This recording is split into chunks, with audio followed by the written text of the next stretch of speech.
Death comes for you. Feel its icy breath.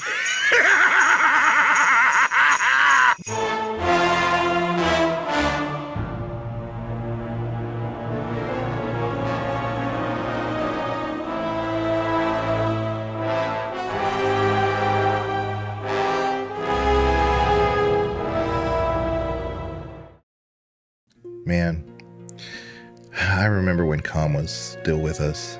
It was so much fun. I miss him. Good times. I miss Com. But I've got to power through and get on with the second annual Memorial Com stream. Welcome to another one of the Gamer's Advocate Sans Com. Today, we're going to be going over Baldur's Gate 2. We did a Baldur's Gate 1, me and Banana, and the reason why we do these without Com is Com has played Baldur's Gate 1 and he's in the middle of playing Baldur's Gate 2, but there's a lot he has admitted he doesn't remember about the first one. So we went ahead and did an episode without him for that one. So he couldn't be with us here today. So we're going to go ahead and cover Baldur's Gate 2. I think it's really relevant now that Baldur's Gate 3 has been so popular. And I know you thoroughly enjoy Baldur's Gate 3.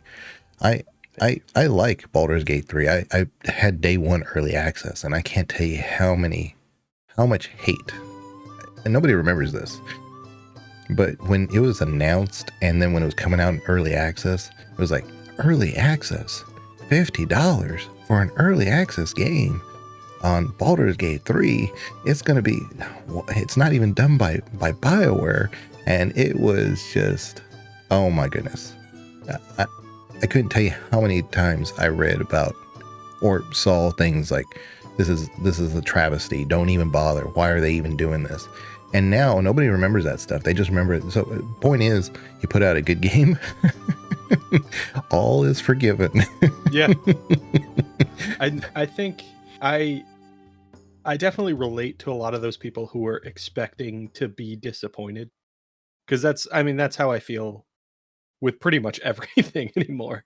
Is I feel like there are a lot of people who are trying to make something new, but they only feel comfortable doing that from a familiar starting point. So branching off an existing franchise or remaking something that has already been done. And I'm getting a little tired of that, but to see somebody come into an existing franchise and do what I think is like all the right things with the game. I mean, there are obviously little issues here and there that I'm not going to dwell on, but I think Larian really tried to capture what the feeling of Baldur's Gate 1 and 2 was, and not handcuffed themselves to exactly what Baldur's Gate 1 and 2 were, and that makes for a better game.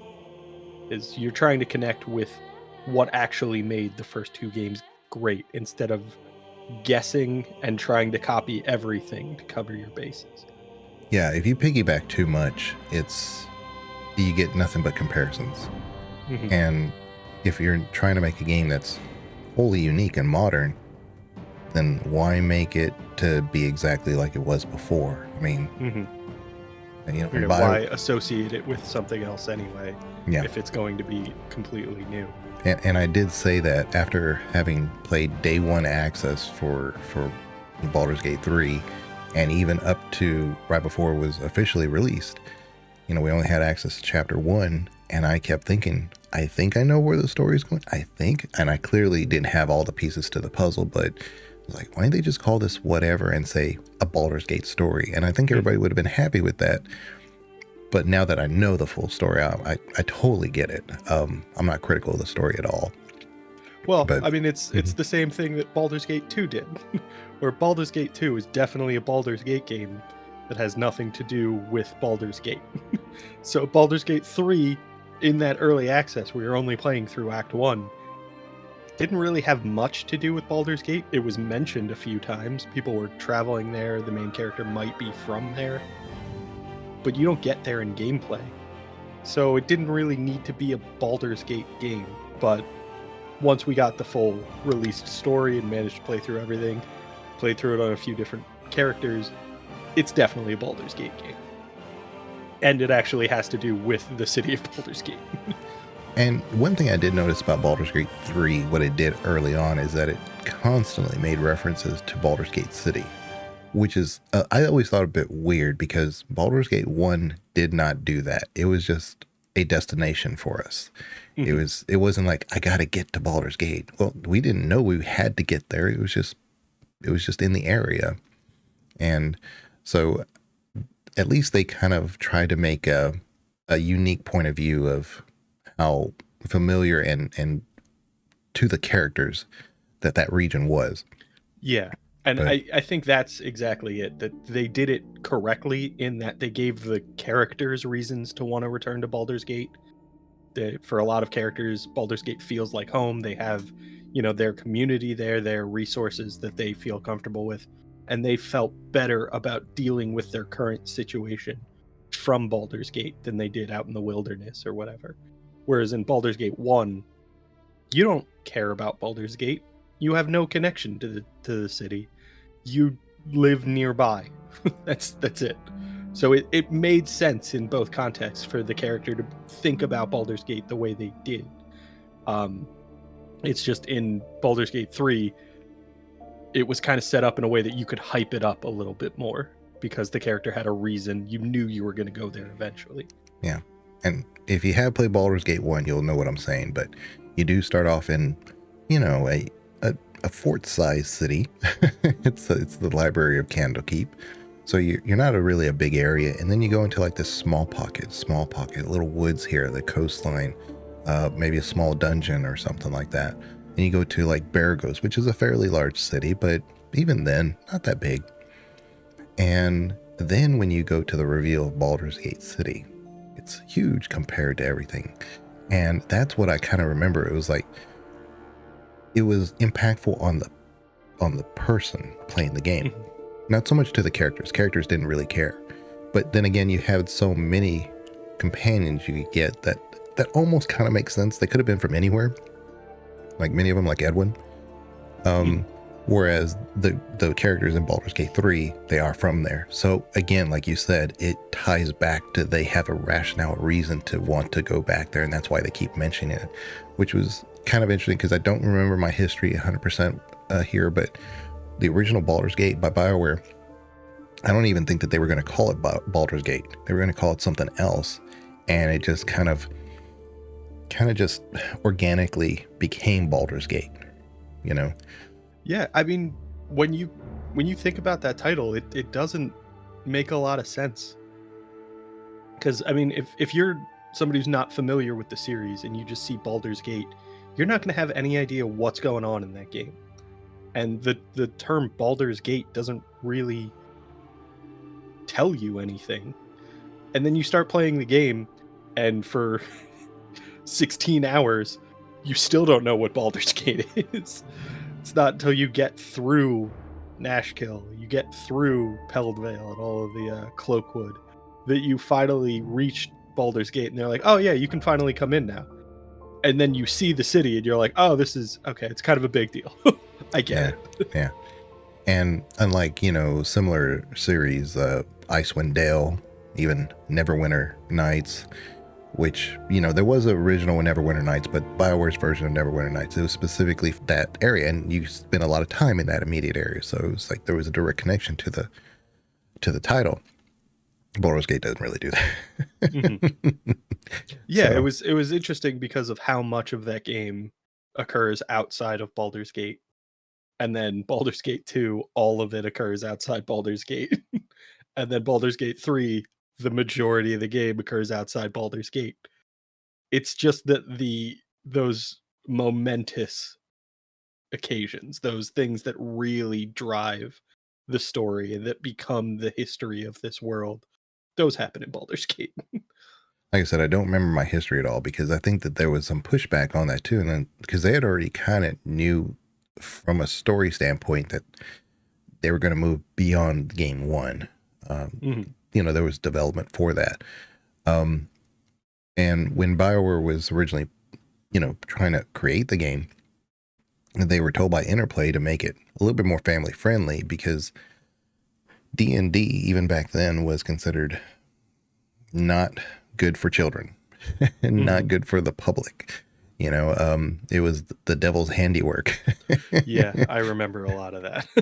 And that's why you have a lot of characters that aren't truly evil. It's really hard to create a true evil party and be successful in Baldur's Gate 1. In Baldur's Gate 2, once they had shown that the IP could be successful, they had a lot more liberty. And so they were able to kind of do it. And I think BioWare already kind of had a notion that this was going to be the end of the series for as far as their contribution to the series. So they just went and took those liberties and said, it is what it is. And that's why Baldur's Gate 2 is probably, I hate to say more important, but there's so many things that are done right in Baldur's Gate 2 that Baldur's Gate 1 was just barely touched on. And again, we went over like the fact that you're not even in Baldur's Gate at all in Baldur's Gate 2. You start off in Athkatla. You really have no idea where you are. Now, I'm not covering... well, I should say we. If you want to cover it, you can. But there's a game that came out with the Enhanced Edition that kind of bridged between Baldur's Gate 1 and 2. I've never really covered it. I don't really guess it's canon. Just don't know how canon it really is. Yeah. Its goal was to kind of, like I said, bridge how you got from 1 to 2, but I almost don't really even need it at all. You know, there's so much that you find out in Baldur's Gate 2 early on, just the very beginning, that are just so impactful if you kind of played the character, kind of like how Com has played it with the kind of the canon characters, that things happen to them and you're like, what? Oh, wow. So from the very beginning, you know that you're dealing with a very different story and a very, because if you take a beloved character, somebody that you may actually truly like in your party, and now suddenly BioWare said, we're gonna knock them off. Yeah. And it's not in this game. Yeah. And they're giving you a story content reason for it. They thought about it. They thought about all those things. So I do appreciate that there is that game that bridges the gap. Especially because of, the difficulty of Baldur's Gate 1. Like you really end up proving yourself when you win. When you reach that final save, you've demonstrated that you're capable of handling something pretty impressive there. And the idea that you somehow wake up in prison in Baldur's Gate 2 feels inconsistent with the force of nature you became in Baldur's Gate 1. So I do appreciate that there is some kind of story reason as to how you got there, but in the world of D&D, there's always something more powerful, so it wasn't a huge leap without that intermediate game. I just kind of like that and I think the intermediate story was fun. It didn't detract anything from Baldur's Gate 1. It set up Baldur's Gate 2. It wasn't exceptional in my opinion, but it was in a position where it was way easier to screw things up than it was to enhance them, and I think it enhanced them a little bit, and that's I think praiseworthy at least. Yeah, the main antagonist in the game in between. We're talking Siege of Dragonspear, right? Siege of Dragonspear. There we go. Yeah. Okay. I was worried that I had it wrong. I'm so dismissive that I can't even remember the name of it. But Siege of Dragonspear, I think that the main antagonist was interesting until they were no longer interesting. Because then you think, okay, well, they're coming from an interesting point of view. This is one that we haven't seen before. And they have a commanding presence. Then it's written actually fairly well for that character. But then you find out it's just really a big bad. It's really all they are. And so I'm like, I think they kind of played on a cliche there, and it didn't deliver. And in my head, and this is the problem, I write stories in my head, and then when it falls short, when the actual game falls short, I was like, well, I could have done better. Unfortunately, that's just my own opinion now. I'm going to tell you how I thought it should have been done, but and then, you know, I may get, if you want to put in the comments saying, no, I like Siege of Dragonspear much better, your idea sucks. That's fine. But I always thought, I'll start drafting my comment now. yeah. Well, I always thought like with the Shadow Thieves being a prominent role in Baldur's Gate 2, you'll find that out. And they do exist. The Thieves Guild is clearly in Baldur's Gate 1 if you play it. Mm-hmm. And if they were clearly, you actually get introduced to them very early in Baldur's Gate 2. I kind of thought, here is the person we're dealing with, the main antagonist, being interrupted by the Shadow Thieves. Well, what if he had hired them to obtain you in Siege of Dragonspear, sorry. And they, you know, do what they're supposed to do, but then he double crosses them. And now that's why they're attacking the base. Because we're never really told why they're attacking the base necessarily. They're just attacking the base. Aren't we told exactly what you just said? I could have sworn that if you talked to all the Shadow Thieves members while playing through Baldur's Gate 2, they reveal that they were the big bad basically hired them and then didn't deliver when they provided you to him. Right, yeah. Well, that's what I was saying, is that's part of in the story, but that's what I thought Siege of Dragonspear was going to cover. Okay. Yeah. Yeah. Because they definitely don't address that in Siege of Dragonspear. Right. It's a totally different. It's the reason that's why I said the reason to bridge Baldur's Gate 1 and 2 was that extra, I call it a DLC because you know, you can get it with the enhanced edition, but they don't cover what Baldur's Gate 2 actually said how you got there. So I was like, why? I didn't need this part of the story. I mean, it does. It feels like the end of Siege of Dragonspear, you get like 30 seconds that sets up Baldur's Gate 2, and it feels like if you're making a game to bridge the gap between Baldur's Gate 1 and Baldur's Gate 2, that should be your focus, that setup. And it is very much just thrown in at the end. And Siege of Dragonspear's story doesn't actually address or lead into Baldur's Gate 2. It just kind of is another story that has a direct lead in at the end. It's not set up for Baldur's Gate 2. It's just they set up Baldur's Gate 2 in about 30 seconds at the end of the campaign. Yeah. And that's where I was going with that. I probably did that whole delivery wrong, but that's kind of what I meant. I'm much more comfortable blaming me on not understanding it than blaming you. No. But that's where I kind of thought that the Siege of Dragonspear was going to happen. So I thought, oh, okay, well, here's a character. I know they're not part of the Thieves Guild. So something interesting is going on. No. No. And then, like I said, they kind of dropped the ball on developing that character, the main antagonist. So again, I'm just not a big fan. I don't really cover it too much. In fact, none of my personal videos ever cover it at all. I get asked a lot, like, well, what about, nope, I'm not going to cover it. Yeah. One of the things that I do really enjoy about Siege of Dragonspear is the new companions and their new gear. So a lot of what I remember from Siege of Dragonspear is you pick up items that are usable only by one person or better when used by a very specific person. And I both liked and disliked that because it does make more sense for you to find stuff that is specifically suited to a person. But also, I don't want you to force me to take specific companions. Like, I want to choose the party I like and then find equivalent gear for everybody. So, like, if there's a specific axe that, you know, is appropriate for McKean, who's in Siege of Dragonspear, I want there to be an equivalent weapon for each companion so that I can choose my party however I want and then find the best gear for them and not feel like I'm missing out. But today, specifically, I want to we're going to go over Baldur's Gate 2, and we've kind of touched the edges of it.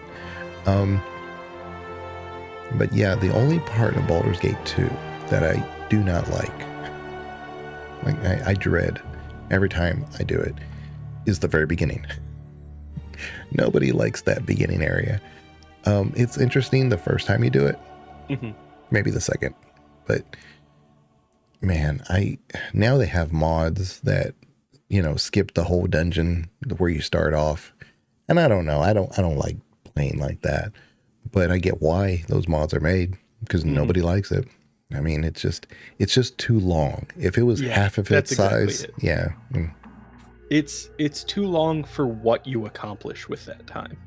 Because it's a lot of just backtracking over the same areas and like looping back to get an item and then going back and delivering that to an NPC or something like that.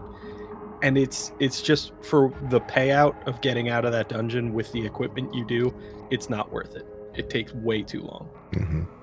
It's almost like an enhanced tutorial. Yeah. Because if you forgot how to play, well, we're going to help you remember. Because all the things are the same. I did remember when I first played it, I was like, oh, I have access to this. I don't remember having this spell before. And that's what I discovered the first. But again, after the first time or second time, you're like, the characters that you have, that you start off with, are going to be set. You don't have a option to bring in characters that you may have had from Baldur's Gate 1.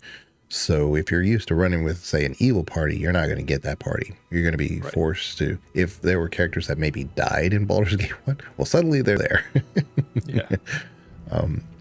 Although I will say that's probably more of a limitation of the time period, because, I mean, we've seen the way BioWare does other games. You import previous game states. It makes sense that that's what they wanted for Baldur's Gate 2. Might not have been attainable in the time period that they had. But it does seem like they wanted to build off of the previous campaign story in a way that like felt like you were importing your previous game, and they just went with their best guess as to the party you would have had, or the party that made the most sense. Yeah, they try to create a balanced party, because you do start off with Jaheira and Imoen and Minsc, and you get a thief, a new party member. But so if you think about the bigger context, you have like your healer, caster, you have Imoen, who's a half thief, half mage. You have your ranger, who, again, that's the part I didn't understand, because I get Minsc because he was beloved, but he's very limited in how you can use him. A ranger in the old D&D rules was miserable. There's no point. Yeah. I mean, yeah, and Minsc as a ranger always felt more like he was just a pure fighter. Yeah. You just kind of throw him in the front lines and don't use any ranger abilities, and that's almost how to play Minsc. Yeah, he's got massive strength and constitution. Why do I need to make him a ranger? Yeah. But if he had high dex on top of it, I'm like, oh wow, okay. Well, yeah. But you always had and that was the other thing. He felt like he was not built to be a ranger. Yeah, he was ranger by default. So I forget the name of the land where he comes from, but they said, you are a ranger. And he says, okay. Rashomon? Yeah, that's it. Yeah, that's it. Yeah, because the whole story with him, of course, is that he's supposed to be protecting his witch, which we find out what happens to her. So nailed it. Yeah. Mission accomplished. Good work. A lot of people just can't not stand Imoen, and I get it. I 100% get it. You don't have to convince me. I get it. But I really do think that she's an interesting character, and I would have liked to have seen some reference to her in Baldur's Gate 3. Because, hell, they made references to other characters that I could have cared less about, but... I think, Imoen's an interesting one, because in Baldur's Gate 1, it almost feels like you're forced to take her with you, just because at the very beginning of the game, she forces her way into your party. You can always remove her, but she joins you immediately. And then in Baldur's Gate 2, she joins your party immediately and then gets captured, and you have that goal of rescuing her. Like, she feels very directly tied to the main story. But you don't have her in your party for most of the game. So to go get her close to the end of the game, it feels like, well, how was I supposed to prepare for this? And why the hell does the rest of my party care? Like, this is somebody who was only important to the main character, or maybe important to Jaheira and Minsc from previous games, but nobody else really cares about her. And you meet brand new people, so they have no history with her. So it was one of those, like, those weird... It felt like they were deviating from that thing we love about Baldur's Gate 1, which is everybody has their own story, and you're just kind of catching them at that overlap where their goals align with yours. And in Baldur's Gate 2, they have their own story, and you are railroading them to go help you with your story. And I guess that's what I could argue is so endearing about Minsc, because everybody that you meet that's a new character, or even maybe an older character that you can find, you know, you have to do stuff for them. It's kind of like, what can you do for me? Jaheira is probably well developed, you know, and I wouldn't say that's necessarily true for Viconia, but it's somewhat true. You have to rescue her. Yeah. But it's pretty easy. Yeah. You always have to rescue Viconia. but Minsc, you don't have to do anything. He's there for you. So he's kind of like the Garrus. Knew that comparison was coming. He's kind of like the Garrus of Baldur's Gate. So yeah, and that definitely that works with the story that they've given Minsc in Baldur's Gate 2. Minsc has his goal, which was to protect Jaheira. It didn't go so well. And now Minsc he has no purpose. He probably feels lost in that moment because he failed his one assignment, really through no fault of his own. He just was overwhelmed. And now he is looking for something new to direct himself towards. And you've proven to be a worthwhile ally in the first game, assuming Minsc was part of that. And the way that Baldur's Gate 2 is set up, that becomes kind of the canon, is that even if you didn't have Minsc in your party in Baldur's Gate 1, you were kind and decent to Minsc. That's the Minsc you get in Baldur's Gate 2. And so he just kind of latches onto you, and you almost accidentally give him a purpose. I thought that was a really well done story. I as much as it does kind of feel like an easy win to just get a companion that's always going to be, you know, your ride or die, but it makes sense. It worked with the story the way they had set it up, and you get, you know, a beloved character who is always going to be on your side. Yeah, and that's the magic of storytelling, because if you make it won't make almost too much sense, you don't see the story any other way. Mm-hmm. You know, so like I said, you know, Minsc doesn't ask any questions. He's there for you. He doesn't need anything else. I mean, you can be too evil for him, Mm-hmm. but other than that, no, he's there. So having him there in the opening dungeon kind of does make sense in that regard. But again, it's one of those, the opening party that you have, somewhat questionable. But like I said, coming back to Imowen, I think there was some genius story writing there, because it's like, why Imowen? Why are we so focused on her? What's so special about her? And through the story itself, we start realizing why things are impactful the way they are. There is a bigger picture here. We knew some of this is funny. You don't see this very much in other stories or other games. They give you all the information, but you just don't have enough ancillary parts to see why this is so much more important than what it is. Like, mm-hmm. You just know this is important. This is you because it's you. So it is important because you're essentially related to the topic at hand. But mm-hmm. because of all these other little things, you realize how much of a bigger focus the world has on you. And Imowen is that connecting tissue. And that's why I said I think she's a really great character. And at the very beginning, when when you realize the big bad is there too.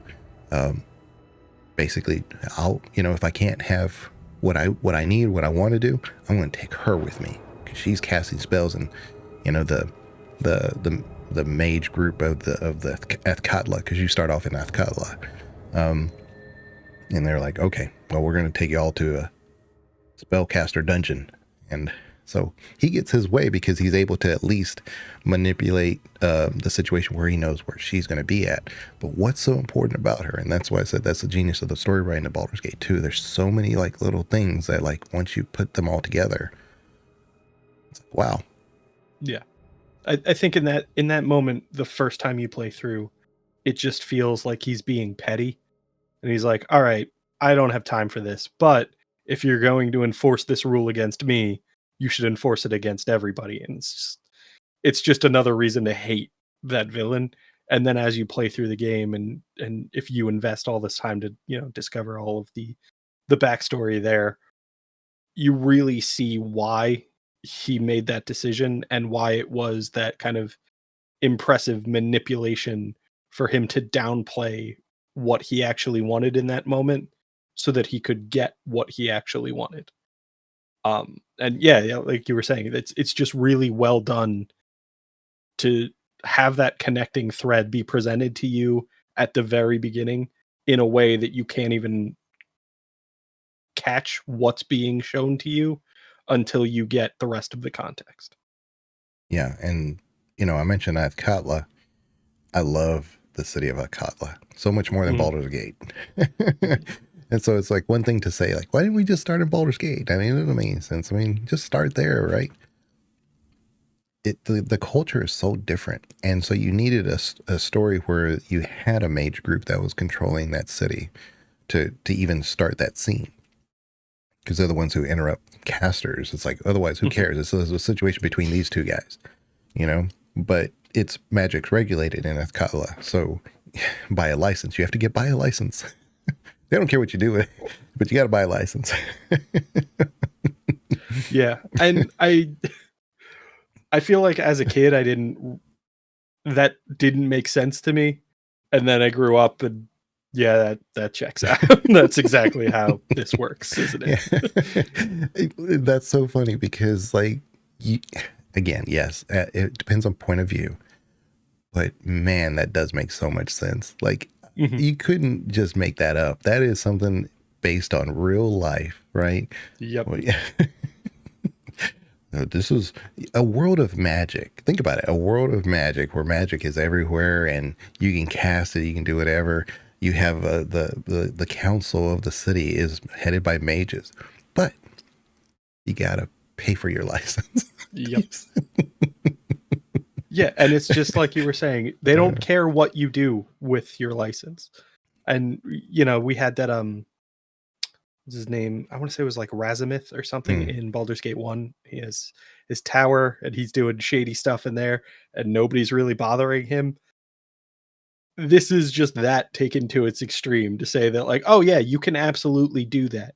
You can take prisoners. You can hold Erdelis as your captive if you pay for this license and get us off your back. Yeah, you can just capture a nymph and just keep her up there in your tower. And exactly. It's the classic wizard's tower. And yeah, but yeah, the Athkatla also, you actually get to see how people respond to the bigger D&D world traditionally.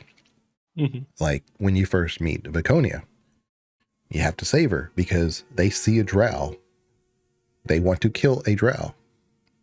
And you have to decide whether you need to rescue her from that situation or not. So I really appreciated that. Right. I was not expecting to run into Viconia there and then at that point. But I was glad I did. I was like, where's Viconia? Where's Viconia? But she also feels like she is a later character in Baldur's Gate 1. You can get her in Act 1. You can get her almost immediately if you just go straight forward. But you don't really have a reason to go to Peldvale that early in the game, so you probably don't recruit her super early. She feels like a later game character. But in Baldur's Gate 2, she is right there. you basically have this confrontation with the Mages Guild, and they tell you where that guild is based out of. And if you go there, you meet Viconia. So it's almost instantaneous. She feels a lot more a part of Baldur's Gate 2 than she does in Baldur's Gate 1 because of that. Yeah, Jaheira, Viconia, to a lesser extent, Imoen, and a couple of new characters have really fleshed out backstories. That's something that they couldn't really do in Baldur's Gate 1. Some of them had one. Some of them had missions you could do, quests you could do. In Baldur's Gate 2, you run across this companion that you may keep for a while because she's a better version of the Baldur's Gate 1 Imoen. So if you liked Imoen, she's there, and she's always trying to help the needy, and she comes from a wealthy family. Equally annoying. Yeah. But like I said, if you like that type of character, it's like, well, there you go. Here's a better version of that character. And it's basically Drew Barrymore in Baldur's Gate. Yep. They took pretty much her likeness and put that on there as the portrait. But I actually kind of liked her character, her overall arc, because it's a fairly short arc. You don't have to deal much with her. It's more classic to the Baldur's Gate 1, in which you just basically do the quest for them. They're there. They have some interesting things that they say, but it's a one and done type thing. So I kind of like that when I first did it, but then multiple playthroughs since then, you realize that there's other characters that actually have a little bit more interesting information about them that they bring to the table. So I do think her story was well done. It was interesting, and like you were saying, it's relatively brief. You can just go off to the whole deal with her little quest line. There's a little bit of an after story arc where somebody's trying to force her to get married after all of that, and you can intervene. My only issue with that character is that she is just another Imoen, and Imoen's in the game. Like, we don't need two of them, especially if you're going to have that story where you're there for like a very tender moment for this other companion, and then they kind of latch onto you as like emotional support in that moment, and then you progress into the later game and you meet Imoen and you're like, well, I don't need two mage thieves that are no longer progressing as thieves. One of you has to go. It feels like it sets up this cruel decision you have to make. Yeah, but without her, we don't have access to the most powerful weapon in the game. I knew that's where you were going. You don't care about her. You care about the weapon that you gain access to through her. I care about her booty. I mean, her loot. I mean, her goodies. Yeah, I don't know. That also checks out. Yeah, and that's interesting too, because if you go there immediately, you do face some really difficult enemies if you're starting that early. So even late game going to that, some of those enemies are tough. They have natural immunities to specific damage types, which means you have to strategize. You have to think out the combat, and it's annoying. The first few times I did, where I was able to get some of that really good loot, they don't attack you if you don't do anything. They only attack you if you take their stuff. Yep. So the first few times I was like, well, what if I just nab it real quick? Like, just because it's a real time with pause. I'm going to go over there, unlock it, undo the trap or whatever. And then, in the second round, do this. And then I'm going to put on my boots of speed, and I'm going to go over here. I'm going to, whatever. Well, then some of them they actually fit through the smaller doors, and suddenly I have a party of like four of them just wailing on my party, and I'm like, oh, Lord. Yep. And it's funny because those are thrown in, and you're already dealing with challenging enemies. Like the trolls in that area are annoying. They're real pain, and there's that added issue with the real time with pause where the game has to calculate when their health points have dropped below a threshold, and that calculation seems to be very low priority. So they might get like 3 or 4 attacks after you have essentially knocked them out, and they're waiting in that vulnerable state for you to deliver the killing blow.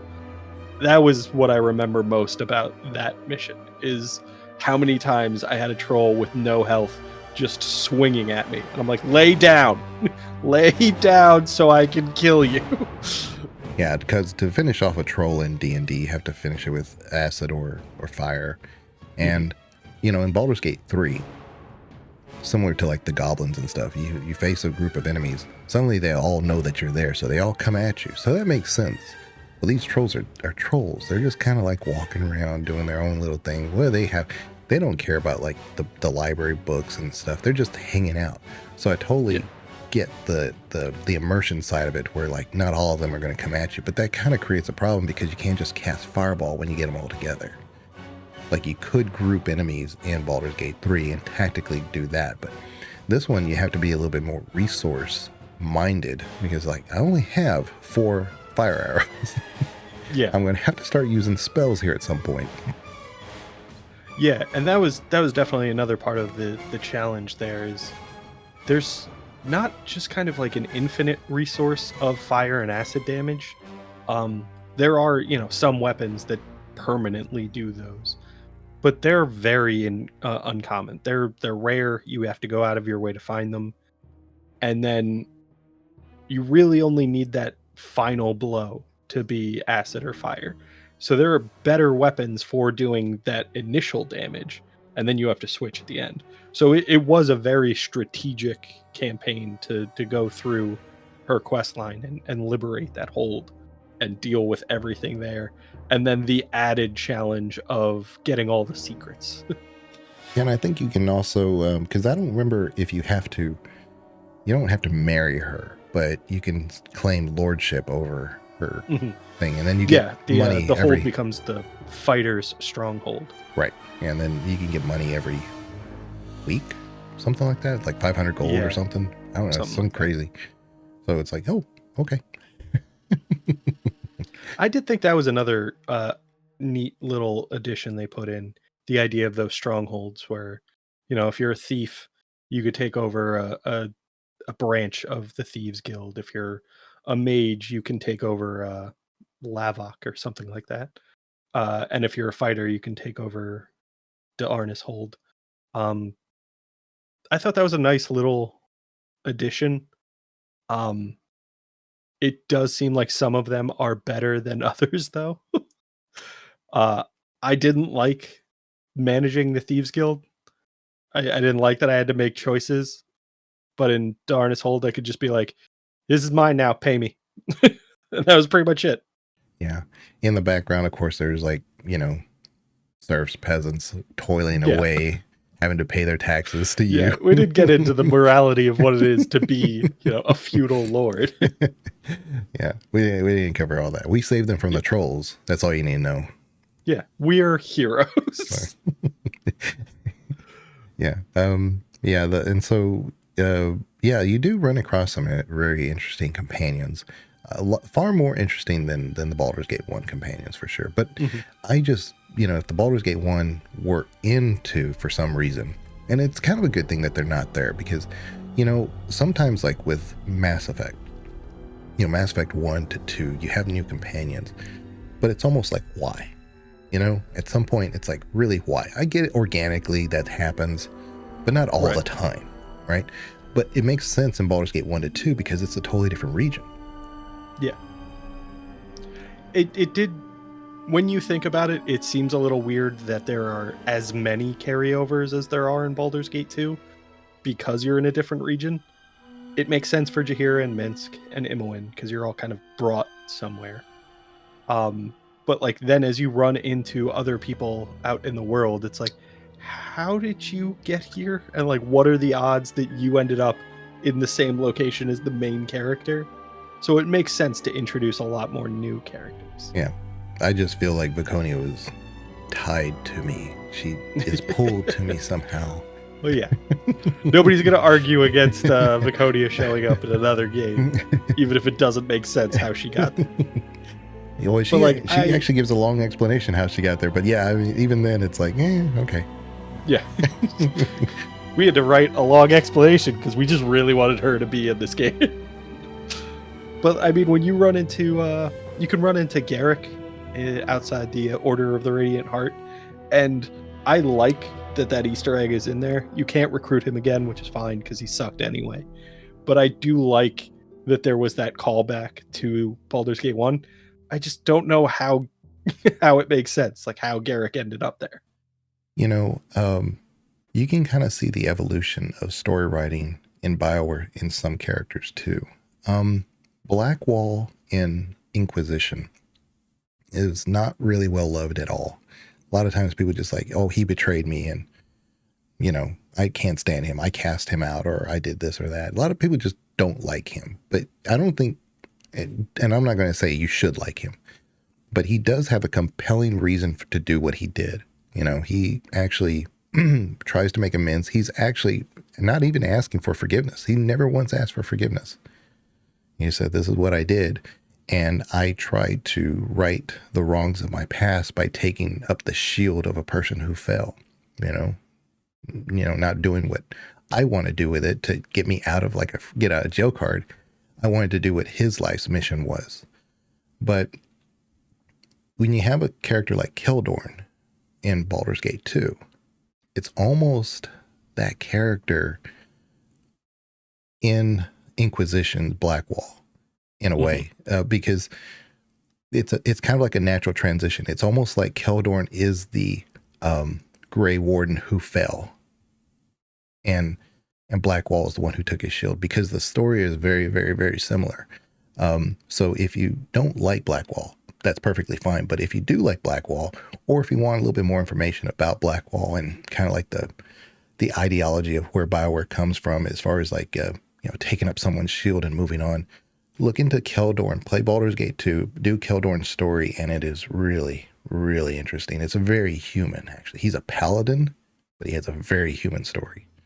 I'm not a fan of Keldorn. I don't dislike him. I don't hate him nearly as much as I hate Animan, but I don't like him. And then when you meet Animan and it feels like Keldorn in training, you're like, oh god, this guy. I don't like what you're trying to become. I hate what you are right now. Yeah, so you're not a fan of Keldorn was an paladins. interesting one. Yeah, but yeah. I always wanted to have a paladin in my party in Baldur's Gate. It's annoying in Baldur's Gate 1 because you can't have any evil characters if you're recruiting a Jantis.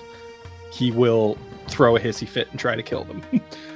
I don't think Keldorn is that bad, but he's also not that great. And it is very much more interesting that way, given that he's, a human being. He's just trying to do his best. He's not this force of good. He's just a person who's trying to be good. It makes for a much more interesting story, but I just didn't like him. Keldorn is that he doesn't put honor in front of him. He puts his oath in front of what he does. Now that comes with a lot of baggage.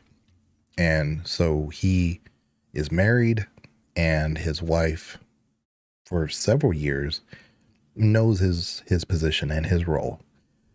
But at some point, she doesn't want that anymore. Mm-hmm. Does she discuss this with him? Who knows? Probably not. Not based on how we communicate with Keldorn about his history and his past. But that's his history, and so he has to deal with that. So now he has to question his whole, is this even worth it? There's a lot going on there, and if you play that as like a kid, I can imagine, man, I just need you in my party. Yeah. But I think it was definitely one of those things, like, as a kid, I didn't like it because you see Keldorn, he's a paladin. He's supposed to be that knight in shining armor. He's supposed to always do the right thing. And you see him struggle with these decisions because he's considering what society says is the right thing versus what he believes is the right thing. And as a kid, you're much more free to just be like, no, do the thing you think is right. But like as an adult, you feel that societal pressure a lot more. And for me, playing as a kid, I was just like, "You're stupid. Just do the right thing." And then as an adult, I'm like, "Oh, I get it."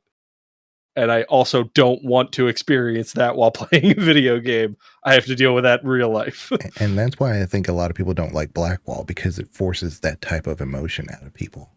Like, I just want to just not like him. But why don't you like him? Yeah. Let's kind of get into this. And if you'd rather just not use him and use somebody else, great. But that's the problem with Dragon Age compared to Baldur's Gate, because Baldur's Gate, you have 6 people in your party. In Inquisition, you don't have that many, so you can like mix and match however you want to, because you have more companions than you have slots for sure. But in Baldur's Gate 2, Baldur's Gate 1, you have to fill. Well, you don't have to fill them, but if you want a full party, then you're going to have to decide, who's important to come along and who's not. But again, they all have their own backstories that kind of lend itself to a bigger picture story, not just the main story. And so they're side quests more or less, but hidden within your party. So I think that's something I'd like to see in a more modern game, because we've talked about that idea of party size being kind of like a technological limitation of the game. So it's not, you can see it kind of explained in other games. Even though Cobb's not here, I'm going to force it in. In Final Fantasy VII, there's the moment where you have to choose your party. And he's like, well, we can't all go wandering around in the wilderness. And you're just sitting there thinking, why? Why can't we all? I mean, that's essentially what we're doing anyway. It's just now when I get into combat, 2 of you are sitting on the sidelines watching. And I would love to see a game that leans into the idea that your party can be whatever size you want it to be. It just becomes more difficult for you to manage personalities, and you have to kind of make sure that everybody's on the same page, make sure that everybody is reminded of what they're working towards, and they're focusing on the reasons that they should cooperate as opposed to the reasons they should go off and do their own thing. And I feel like that would make for a much more realistic and a much more engaging experience if you're saying, well, I can make, future fights a lot easier if I can recruit a team of 12. I will have to balance that with my ability to kind of organize a group of 12 and make sure that they all feel like they belong here. I feel like we've progressed in terms of technology enough to the point where you could do that in a game, but it definitely throws some balance issues. If you try to play, Baldur's Gate 3 with mods that open up additional party members, it changes every battle because now you have extra turns, you have extra abilities. It really mixes up the gameplay itself, and I feel like you'd have to build the game for that mechanic from the start in order to make it make sense. I've always found a party of 5 in my head to make more sense. Like, party of 5. Just because you like the TV show? I don't know the TV show. Yeah, me neither. Okay. I just know it existed. But a party of 5, because at least it gives you either the option of a tank and, maybe a melee DPS. I could give you all combinations here, or because you have 5, you don't even almost need a main tank. You could be 2 off tanks. You could be 2 melee DPSs. In a party of 4, like you have in Dragon Age, the problem is not everybody can heal. So you have to bring a healer. So you almost have to specialize in healing. So you almost need like a caster who is a DPS caster, or because the other one could be a DPS as well, or that one could be your off tank, and then you have to have a tank. It's almost like the MMO build.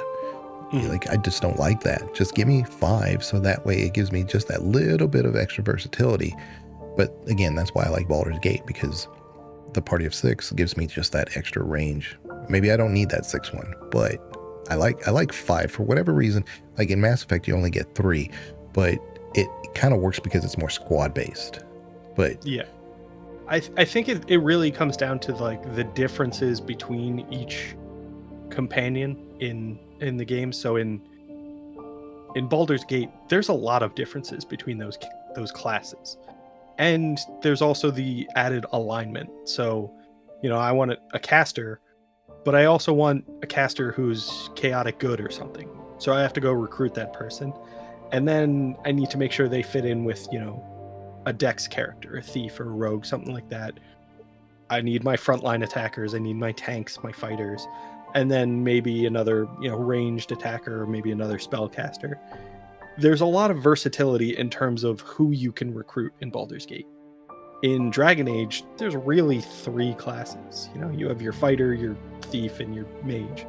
And you can customize each of those a little bit, but ultimately you're going to end up with one of each, and then that 4th slot is kind of your flex. You build that character however you want. It always ends up for me as one of each and then a specialist healer mage, which is unfortunate that it does kind of feel like you're handcuffed to that build. But I think when you expand the complexity of the directions you can go with a specific character, you almost need to expand the number of characters you can bring along with you so that you have the freedom to really dive into all of your customization options. Yeah, I always thought that Dragon Age should have had a cleric class, because that would be Liliana. Perfect Liliana class. They made her a rogue. Okay. But she was, she was learning the ways of being a priestess and stuff, Yeah. If they had a cleric class, it might give you the option to say, okay, almost kind of like the, like Viconia, basically. You have melee ability. You just want Viconia in Dragon Age. Yeah, but you have the ability to tank them up. Animan is a great example of that. He's a fighter cleric. The best tank in the game. Yeah. Easily. I'll argue with anybody about that. I don't think I'm going to get many people who know Baldur's Gate too well to argue with me on that, but if you haven't tried it, Animan is a great tank. Better than any tank you'll ever run into. The other ones make them into DPS fighters, and they're great. So if you get a pure fighter, just you'll see the DPS is like the way to go. Massive damage. But Animan has this ability to shield. He can wear heavy armor, and once you get his cleric spells up, he does a lot of damage on his own just through that. So as a tank, he's just amazing. So that's why I said, something like that would be amazing to have in Dragon Age, but they didn't include a cleric class. It's just mage. I'm like, that would have made the difference. And yet Dragon Age is kind of considered much more beloved, but I think it's just because it's more modern. It's the only reason. I think Dragon Age came about during a period where people were more enthusiastic about gaming in general, so it had that natural advantage where it was going to get a wider audience. The main antagonist that you have in Baldur's Gate 2, massively interesting, because as far as you know, he's just a big bad. He's this guy who's making life miserable for you. But the more you find out about him, the more interesting it is. You can't really empathize with him because he's in a very different mindset, a different type of lineage from you. It's a different type of background, but it is very human at the same time.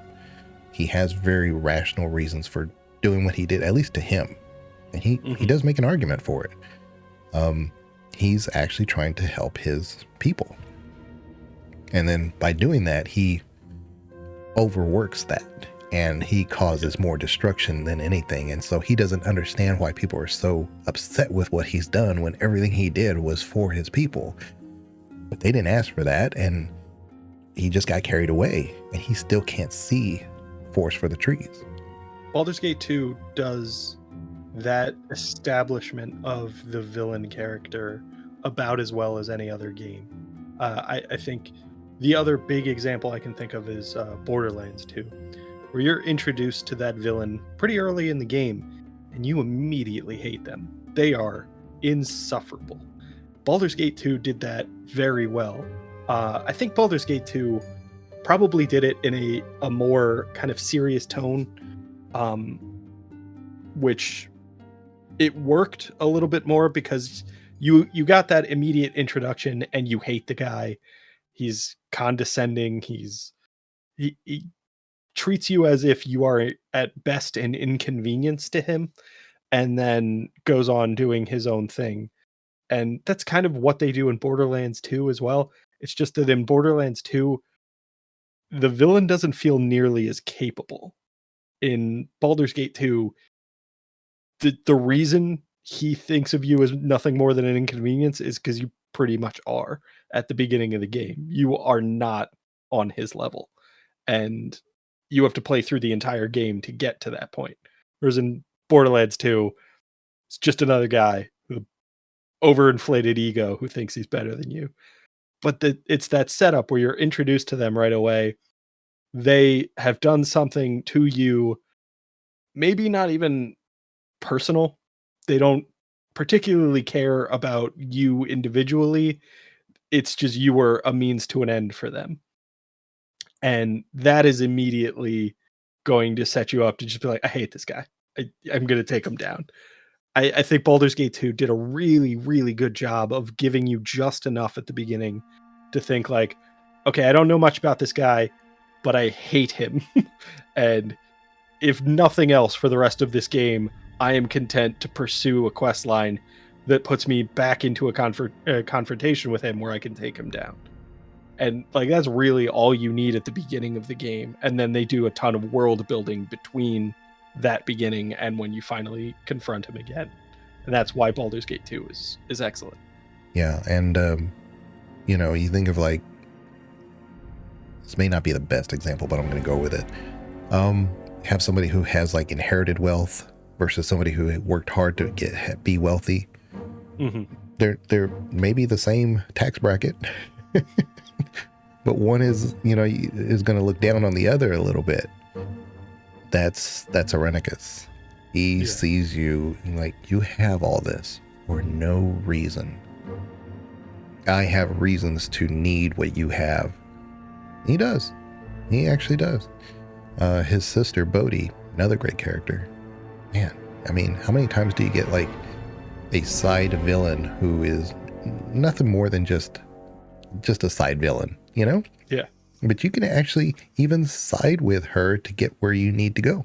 And you don't even know that they're part of the whole bigger picture. You just know, hey, look, I'm giving an alternate thing from having to pay a lot of money. Yeah, I think that was another part that was really well done in Baldur's Gate 2, is that you have a choice between the Thieves Guild and working with Bodhi, and you have reasons for each. And you're not given enough information to see the big picture with Bodhi, so you just kind of approach that decision as like, well, one of these is way more convenient, and I don't really like either of these people. So it makes that decision possible. It gives you enough reason to see both sides of it there, which is, that's in an RPG, it's not really often that you see them provide you with decisions that actually matter and you can see both sides of it. It's usually that very heavy-handed, like, this is the right one, this is the easy one. Yeah. And it's not only a choices matter situation. You see very different content choosing one or the other. And that's something you probably won't see in most games, if ever. Like, it's one thing to say, okay, I went with this one, so this was the consequence. We both got there. Whatever. I just made a morality choice is all I did. You actually miss out on a lot of content if you choose one side or the other. And potential loot, potential XP, and a bunch of other things like that. So you make your life easier at the end game by taking the higher road, maybe, Yeah. So, and yeah, that was I think that's one of the things that Baldur's Gate did that elevated them above other RPGs in the era, is that your decisions matter not just in the moment. They play into things later on. And I'm thinking of games like Fable, where you have all those decisions to make. You have that kind of like morality decision in every little quest line, but it's every one of them feels compartmentalized. So like you make a moral decision in this quest, and then that's the closure for the quest. You make a moral decision in this area, and maybe it has a cosmetic effect on the environment, and that is like a permanent effect as you play through the game. but it doesn't really turn into much more than that. It's just you made a decision at the end of this quest line, and now you have this cosmetic change in the world, but not really a story one. Baldur's Gate provided you with a story impact for your decisions. You experienced the game differently based on the way you chose to play it. And that was really, really well done. That's what an RPG should be. That's what role-playing is, to feel like you had an impact on the story. Yeah. And so things like that is why many of us were critical of Baldur's Gate 3 coming out. Like, do you really know the spirit of Baldur's Gate? Because there's a lot of things that they did that you don't see in modern games at all. And to their credit, you can't finish Baldur's Gate 3 in one playthrough. Yeah. You have to do multiple playthroughs to see all the various options that you have. You know, I keep my mouth shut on a lot of things when I see other people playing it. I do. I don't really, you know, I'm there. But a lot of times when I'm in people's channels, it's like, well, trust me, if you have a question, you give up. I am here, but I'm not here to give you any, I'm just here to see how you do it. But I can't tell you how many times people have like said out loud, I wonder if I could do this. I wonder if I can do that. Try it. Yeah. Try it. Yeah. And I've definitely realized that that's something that's very important to me, is letting somebody kind of organically experience the game. It's not something that's easy for me, because I always want to be like, oh, if you do this, you could find this thing. It's just cool stuff to experience. And I always have to like restrain myself from that. But Baldur's Gate 3 does a lot of that, where it's like, I wonder if this will have an impact. And then you just try it. And maybe it will. Maybe it won't. Maybe it's not where they devoted, their attention. But there's that incentive to experiment. There's that maybe it will pay off. Maybe it will have an unexpected consequence. There's a lot of that in Baldur's Gate games. Yeah, because in Baldur's Gate 2, if you're in say a crypt or something, and there may be like an invisible stalker or something, you know that they're there. Nothing's preventing you from doing a fireball in there, Maybe there are some innocents in there, maybe not, but experiment. So there is that whole similarity between the two that I really like.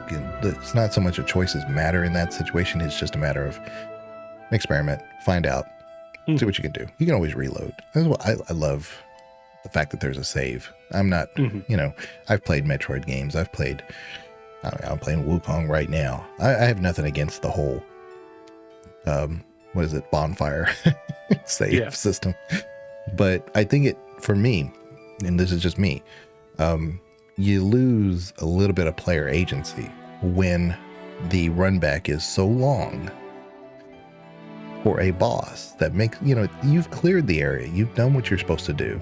You've leveled what you're maybe at a level that's maybe over leveled. Just put me near the boss. Yeah. But that's what I love about saved games. And they saw saves coming. Who cares? Play how you want. The game works as intended if it has a save button. Yeah. But that's why I really liked about the whole, the experimentation, because in Baldur's Gate 2, of course, you can just save. I'm going to throw a fireball in there. I just want to see what happens.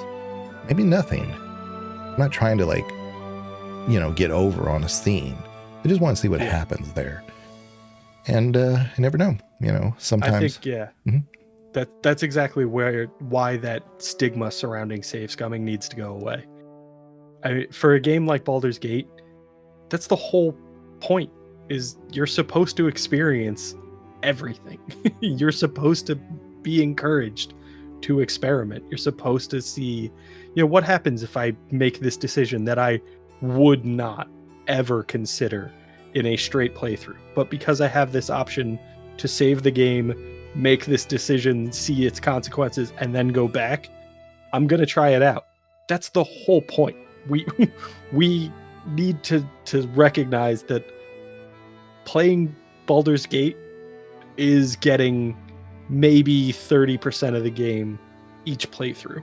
So if you want to save some time and get a different experience for a brief period, and then go back to the original playthrough that you were working on and make a different decision, the decision you would have made, you're doing it right. You're playing the game correctly. You should not at all feel pressured to play a game differently. I'm just saying that the save scum thing is like, please, I don't want to hear it. Let people play the way they want to play. Yeah. No one's ever criticized me. I see it a lot. So it's like, oh, you save scum that, and let them play. Let them play. Because those games are kind of designed to, experiment. Yeah. I mean, and you see it with the rolls in Baldur's Gate 3 too, where people will get shamed for, rolling a nat 1 and then just being like, all right, I'm going to reload the save so we get the different. I totally get that, because certain parts of your game shouldn't be tied to a random number generator. I get that you want to build your character so that they can face any challenge, but that the whole nature of D&D is that you can randomly fail even what you're excellent at doesn't translate to a video game as well. It works in the world of D&D. It doesn't so much in a video game. Yeah. Most dungeon masters wouldn't give you a critical failure on something you are highly proficient at. Yeah. Well, yeah, I think as written, the rules say that there's no critical failure for ability checks. There's a critical failure for attacks and a critical hit for attacks. Outside of that, there's no guaranteed failure or success based on a roll. It's you let it play out. And yeah, a lot of DMs will just be like, you're good at this. I'm not even going to force you to roll. Yeah. I mean, it's one thing when like to open a lock is a 20 and I have a 1 to 4 for, extra bonus or whatever. And then my own personal ability gives me a +6. And then overall, you can kind of argue that I only really need to roll a 10 to get this. And I rolled a 5. I get that. But if I roll a 1 and all I needed was, say, a 10. Yeah. I would have gotten it anyway, because I would have gotten 11 with all my bonuses. Yeah. That's the one that drives it home for me. If all of your bonuses are higher than the DC check, don't bother rolling. There's no reason. And Baldur's Gate 3 D&D has a feature, a feat, I believe, called reliable talent. I think that's it. Basically, if you roll anything below a 10, it's treated as a 10. You can no longer roll a nat 1 on an ability check if you're proficient in that skill. So, and that's what it is. If you're proficient in that skill, you've built up the skills to not have it up to chance. You're always going to have a minimum level of success. And I feel like reliable talent should just be the default. That's what it means to be proficient in something. Man, there's so many like little things too in Baldur's Gate 2 that so many scenes that are just absolutely memorable for me. But even like the Athkatla market, like really the first area you're in, I just think I could see myself in that market, and the music is just so amazing for Baldur's Gate 2. It's definitely one of my favorite soundtracks of all time. It's unfortunate that each song is only like 2 minutes long. Because it's there, you're in the scene, and it just repeats it every 3 or 4 minutes. But it's the same song, which I like, but just make that song longer. Yeah.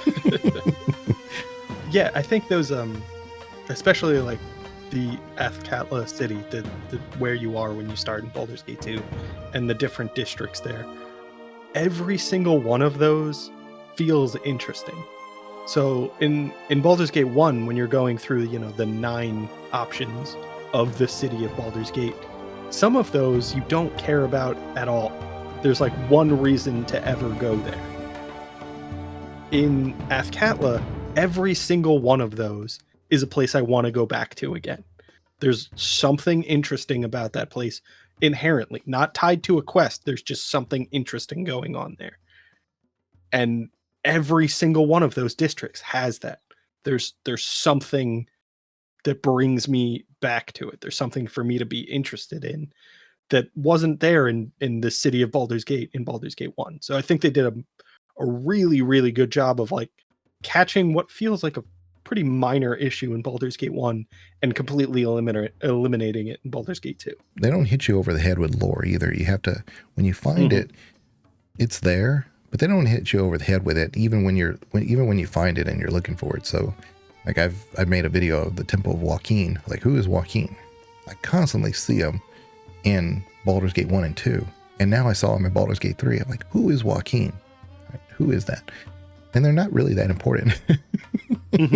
But because they are a goddess of merchants, they are important to those people. But they're just not an important goddess. But they are important to them. So that just blows my mind. And they were consistent with, that's why they didn't hit you over the head with the lore in it, because they're not a major god. But the people love them. Yeah, and I think we've talked about that before. The idea that introducing lore as it becomes relevant to the player is kind of the proper way to get your characters interested in the lore. If you have a lore reason for the player character to care about something specific, and you introduce them into that lore as the player is playing through the game, it makes a lot of sense. But if you have world building information built into your game for things that don't matter to the main character, it should be up to the player to go look at discover those things, because most players aren't going to care. Overwhelmingly, they're just going to be like, it doesn't affect my character, doesn't impact gameplay, I'm going to leave it alone. There are plenty who will go the opposite route and say, like, somebody put the effort in to build up this world in a lot of different ways that don't matter to my character, but I want to explore them all. I want to learn about them. And that's the way to introduce your lore, is only share the stuff that is relevant to the player's character in mandatory sections. Everything else, make it optional. Yeah, don't force the issue, because there's a area that you go outside of Athkatla, and it's inundated by these animals that are constantly attacking the town. They can't, they want your help to figure out what's going on here. We know the druids that are in the area, they normally are helpful, and suddenly we're not getting any help. There's a Temple of Joaquin. It's the only temple in that little city. But you're not, you would think like, oh, okay, let's go talk to our goddess. I mean, it's the goddess of merchant. The merchants are outside. They can't come in, maybe they'll help. The temple, the priest in the temple are like, what do you want us to do about it? This Joaquin. She, she can't help you. She doesn't give a shit. And I love that, because it's like, that would be a situation where a lot of games now we've been talking about Joaquin here. It's all over the place. Now let's make her relevant. Well, you can't force it, because that's not the kind of goddess she is. She's an absent god, actually. And that's the consistency with the lore, to say that, like, Joaquin wouldn't care. That's not her problem. Go find a god or a goddess and make that their domain. Yeah, that's the one you want to talk to. Joaquin, that's not who you should be bringing this up with. I have, I think it's like a 10-minute video. So if you want a little bit more information about Joaquin, check out my site. A little self-promo there. I made one for her. So I just thought she was I was like, who is this? I mean, I know of them, but I know Baldur's Gate has never explained it to me. And now they're in Baldur's Gate 3? I think that was, I can't remember all of the books that were there when I first got into D&D. But like, you have, the Dungeon Master's Guide, the Player's Handbook. There were so many like supplementary guides. And I think one of them didn't even cover everything. It was just like the pantheon of D&D, and it goes into the lore of each god and goddess. And then there were like, I think they even acknowledged it in that book. They were just like, yeah, there's a ton more. Like, we don't have time to document all of it. And I think they did a good job of capturing that in Baldur's Gate, to say that there's a lot going on that we can't even get into because of just time constraints. And it is so central to the reason why we even have a Baldur's Gate 1. Mm-hmm. With the events that the gods play directly affect why we even exist. And yet it's not ever discussed. Mm-hmm. So some lore background. I mean, the god, I think you pronounce it Ao, he's the overlord god. He doesn't really care much. He doesn't really get involved, but he decided to basically make the gods mortal. And so they were on our planet, whatever, Faerun, and they had to struggle as a mortal. Well, some of them made it back to godhood in various different ways. Some of them didn't make it back. Some of them knew this prophecy, so they found workarounds. And I bring this up because Baldur's Gate 3, I think, can work with that story, because already Baldur's Gate 1 and 2 have already done that, and to a lesser extent, Baldur's Gate 3. And if you've played the games and you know that lore, hopefully you kind of see where I'm tying a lot of this stuff together. But the Dead Three, who, you know, we have Ball, Merkel, and Bane? See, the problem is I always get Merkel mixed up with the original one. What was his name? His name was Jurgle. Jurgle, that's who it is, Jurgle. Oh, really? That's who you... Okay. I was thinking the way that Withers addresses kind of the end game content, which is it sounds like he's speaking to somebody. The avatar of Jurgle is Withers, I believe. Yeah, Withers very much feels like the chosen of Jurgle, if Gortash is the chosen of Bane and Ketherick is the chosen of Merkel. It all fits if my theory's right. Yeah, then it definitely fits that Withers is that representative of Jurgle, and I don't know if I see everything to suggest that Jurgle is pulling the strings. He never died. It's definitely plausible. It's I don't see anything that proves that's not the case. Yeah. But it's possible I'm just missing the stuff that points in that direction. So I'll try to pick up where I left off. There are some things in mythology, like Greek mythology and stuff, that the mythos of D&D tries to take some similarities from. And Jurgle came before the Dead Three. Like you mentioned, Bane, Merkel, and Ball. Of all, I couldn't remember Ball. Yeah. But they basically, and it's right there at almost at the very beginning of the game. You can like read, if you read books there at all, they tell you about the Dead Three and how they came to be. And whether they become irrelevant or not, you'll find out for yourself. But Baldur's Gate 3 took that to another level. And I know we're talking about Baldur's Gate 2, but I'm coming full circle here. But Ball is significant because of the events that Io had put into place. So the ancient Greek mythology, you had somebody like Hades, who is actually the oldest of the three major brothers, Neptune and Zeus. So you can imagine somebody who's in that society, who the eldest son takes over, and yet he is the lowest of them. They don't feel, they don't think of him like in a bad way, but he is the god of death, so they kind of avoid him. He's kind of a pariah of the group. And so you kind of see why the juxtaposition is so weird. Like, to us, he's just the god of the dead, but there's actually a little bit more to play there if you know the society and know a little bit more about that information. But Jurgle is in the same position. He's actually a very, very powerful god. He's almost equal to any of the highest gods out there. But yet he chooses, because he's bored. He doesn't want to do it anymore. Yeah. And these three fighters show up and they're like, we're going to take you out. He's like, you can have it. It's fine. And I think there's a lot of things going on that Baldur's Gate 2 is laying down the foundation for, that Baldur's Gate 3 picked up.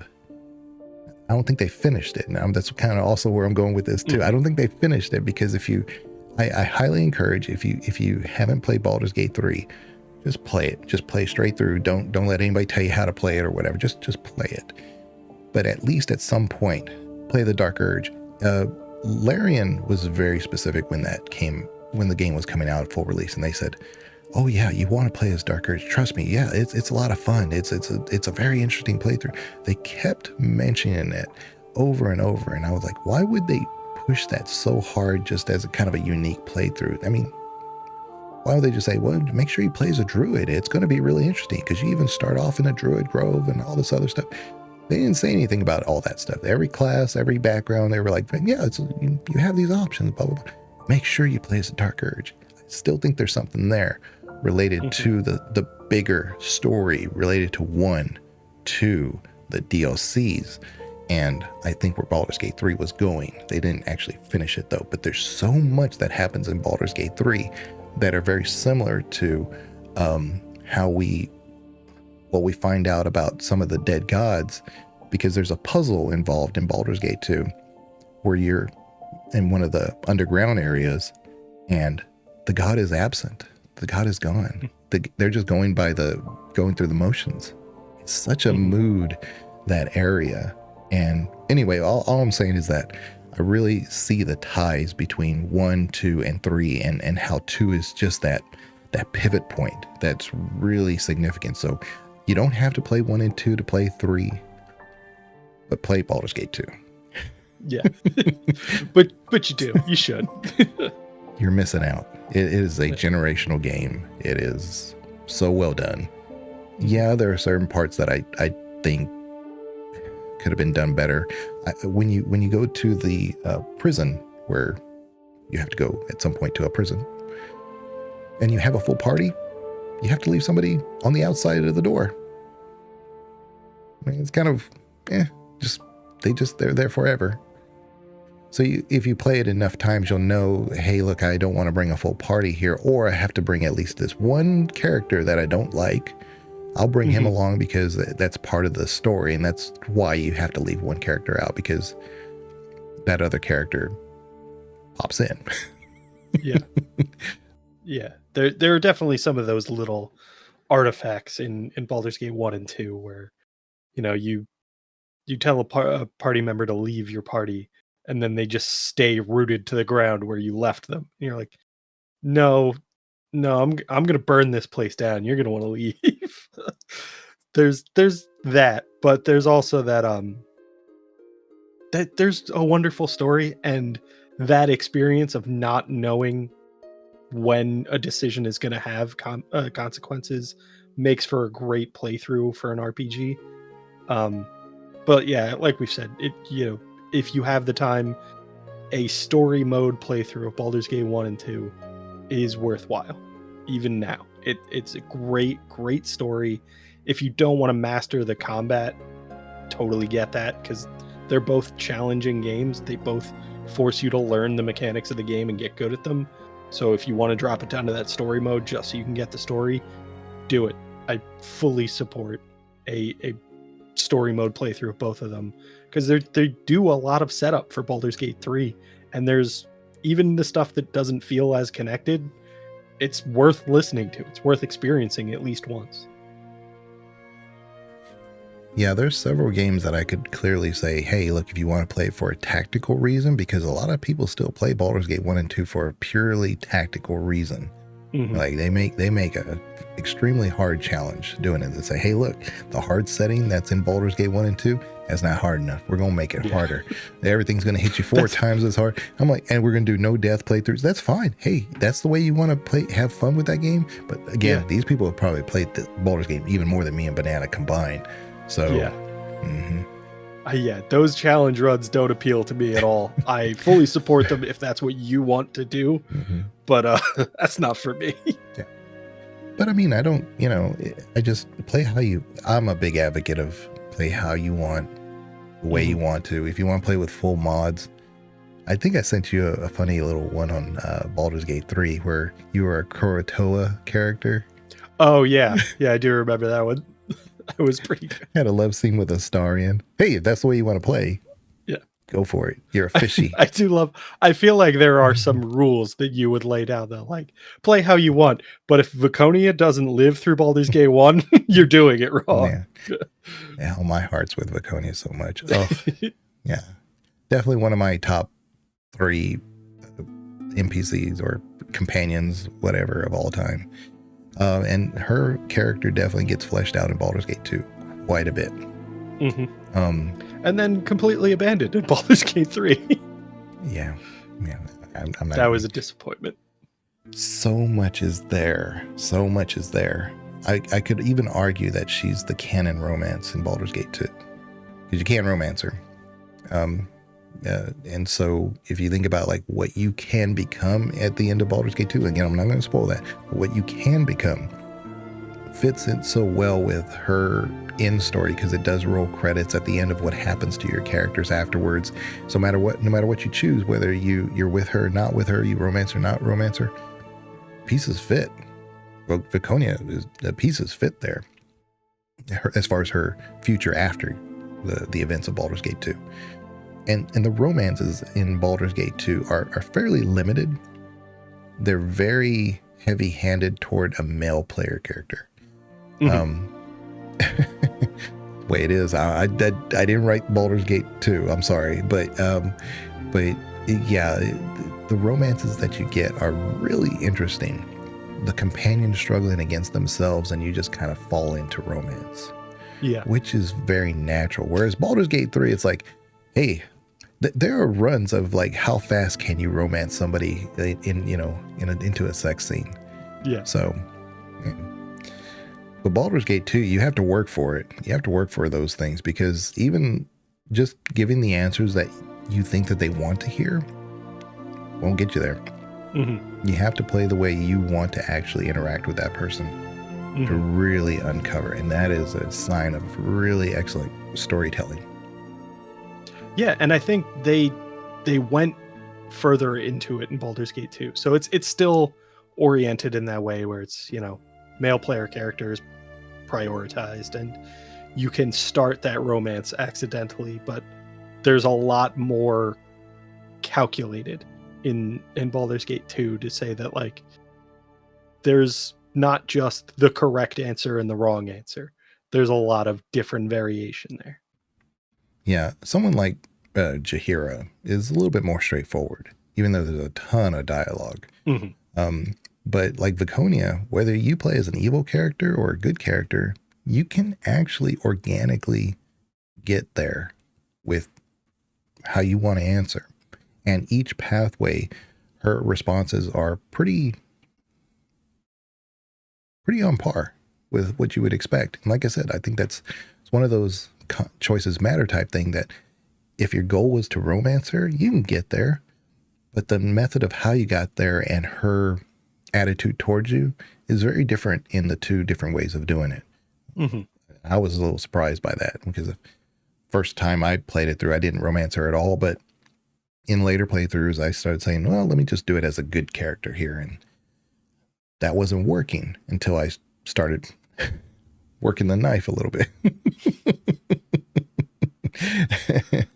Yeah, I think there's they definitely took into account that like these characters have their own personalities, so they're not just going to latch on to every version of the main character.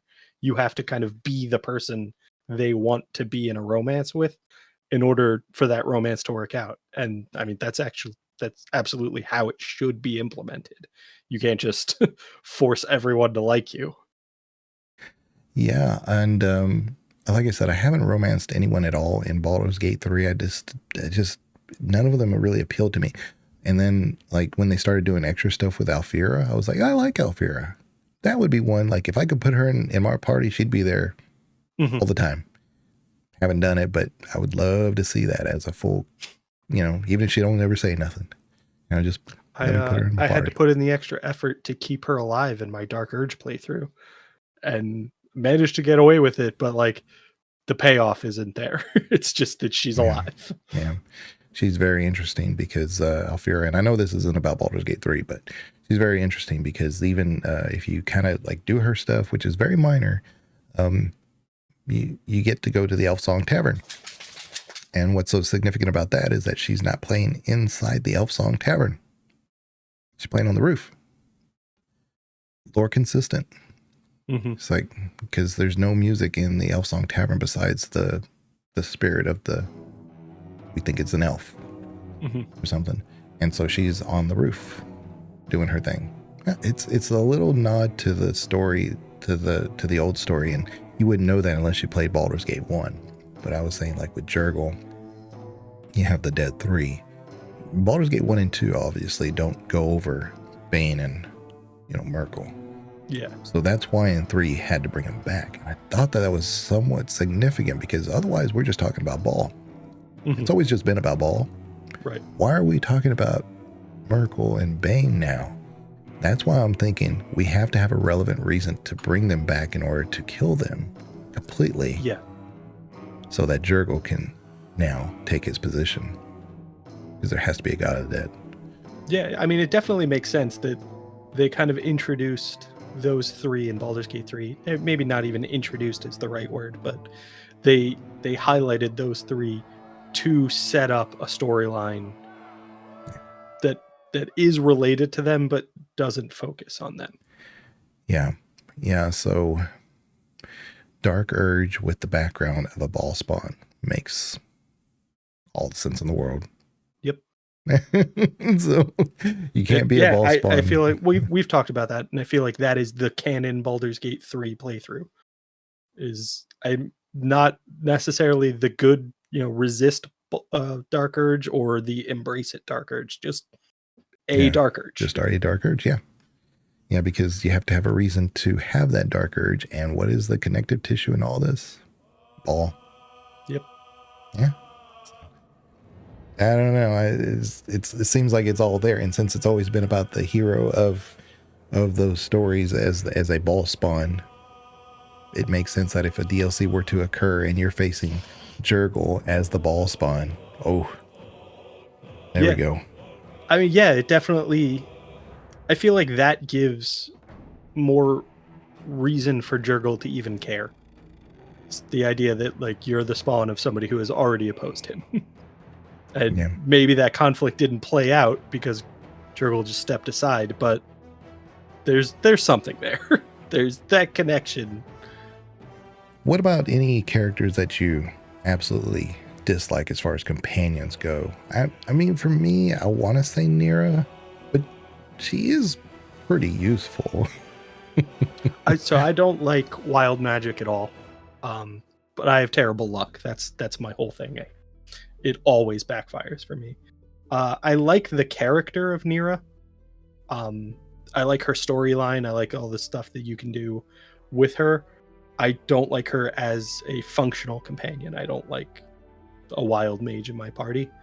For me, Baldur's Gate 2, companions that I don't like having around, Jan Janssen just gets annoying. He's funny at first, and then it just goes on way too long.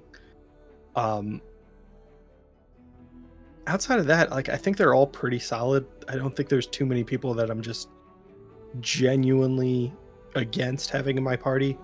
I think Erdelis was disappointing in terms of his personality, but it also makes a lot of sense. He's a tiefling bard. He's supposed to be trying to seduce everything that moves. It fits contextually. It's another one of those things that, like, all right, I get it. Moving on. And then he had his whole unique weapons, and was it entropy, and I forget what the other short sword was, but like, he made for an interesting combatant as well, because he's a frontline bard. It's not really how you would think to play a bard. So he was engaging in a lot of ways, and then kind of annoying in that, just like, we get it. Stop trying to seduce everything. Yeah, the storyline with Erdelis is infinitely interesting. And I was like, the first few times, I'll be honest, the first several times I played Baldur's Gate 2, I never considered putting him as a full-time companion.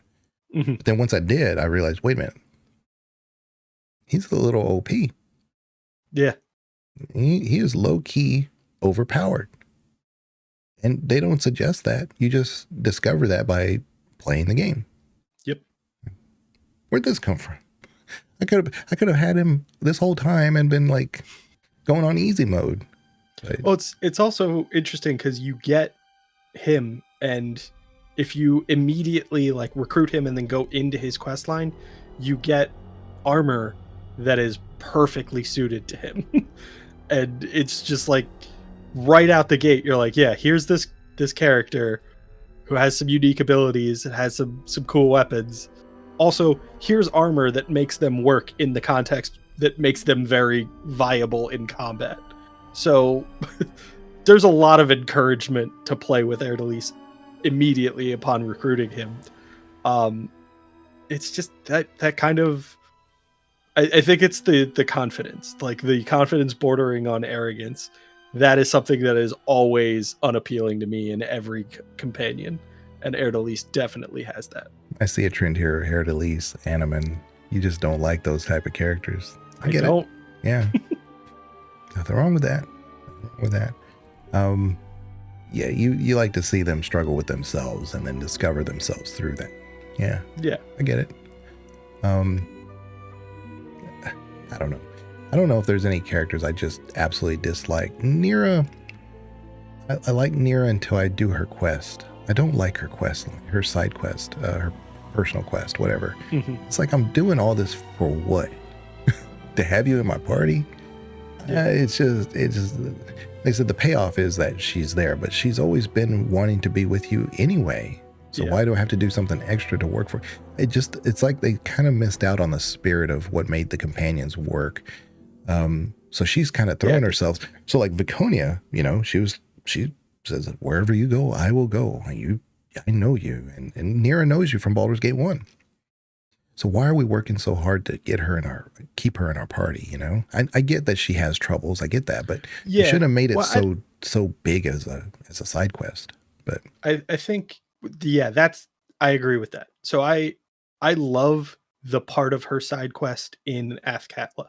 Yeah. I love the part in that, like, the little hidden dungeon, the front that the Thayan wizards have. I love that part. The hidden refuge, that doesn't need to exist. I don't need to travel miles and miles away to set up this storyline. And I think overwhelmingly the idea behind her questline is that people are pursuing her relentlessly, and you need to deal with that in order for her to focus on what's going on with you. But her questline doesn't feel that way. It feels like you're just giving her closure so that she can move on, and she's not actually in any danger. You're going out of your way to encounter it. So it doesn't feel it makes sense with the way that it handles companion quests. I mean, if they, after Athkatla, were to pop up every once in a while on the road as a, random enemy, that's good enough. That's more than enough. Yeah, that would be fine. To say that you do that that brief sequence in, was it like the 7 Sins Inn or something like that, whatever it is, in the Promenade, and then after that, just having Nira in your party has this chance of triggering a random encounter with a Thayan wizard. That almost seems perfect for her character. That random chance of things not going your way is who Nira is. So to just make that the majority of her campaign, to say that, like, you can recruit her, and there's this operation that's nearby that feels relevant to her, so you go shut that down. And then it's just this kind of, you have her in your party, the side quest is deal with the shit that comes from having her in your party, not go find the hidden refuge, talk to those people, discover this conspiracy, shut it down. It's too much. Yeah, you can definitely tell if you've never played Baldur's Gate 1 and 2 and only go straight into the Enhanced Edition, you'll probably be able to tell without anybody telling you who the added companions were. Yep. And that shouldn't be the case. Yep. Because they're forcing the issue, and granted, they were issues that worked, like that extra little side quest or whatever for Jaheira, for instance. That works. Because, yes, she'll be with you and she'll help you and do whatever, but she is also a Harper. And Harpers have their own responsibilities. And that even continues in Baldur's Gate 3 if you follow that quest line. There's a whole thing with that. So it's consistent with the character. And that's my point. You don't want to force a scene or an issue or an event or a different part of the map just because it worked for a different character that was beloved in another series. Yeah.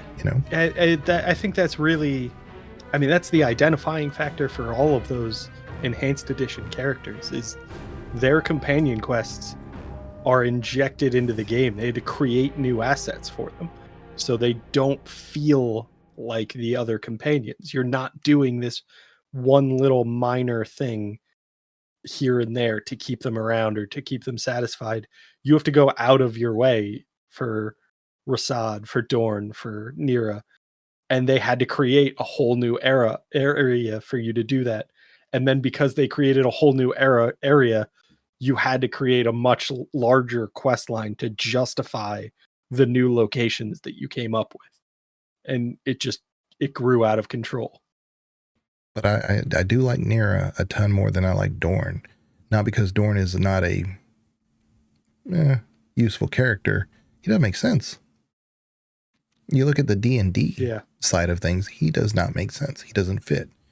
Why would you make this half-orc paladin, fallen paladin? So he can't do paladin stuff. He can't do orc stuff. I mean, why is he here? Yeah, so that was... you got Dorn after... in the enhanced edition. So Baldur's Gate 1, you start creating your character. You're like, I want to be a paladin. You're like, all right, that means I have to be a human. That means I have to be lawful good.